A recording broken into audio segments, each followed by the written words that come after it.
Machinists make things.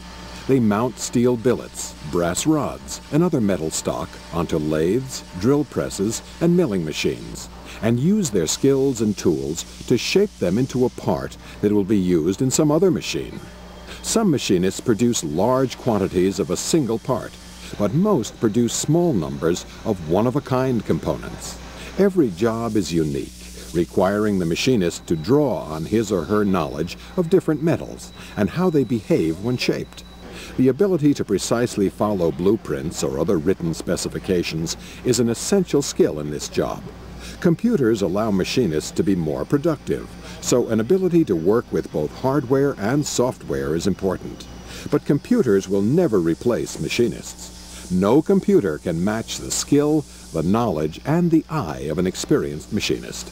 After all, when you need only a few copies of a part, it is far cheaper to hire an experienced machinist than it is to pay a computer expert to write the necessary program.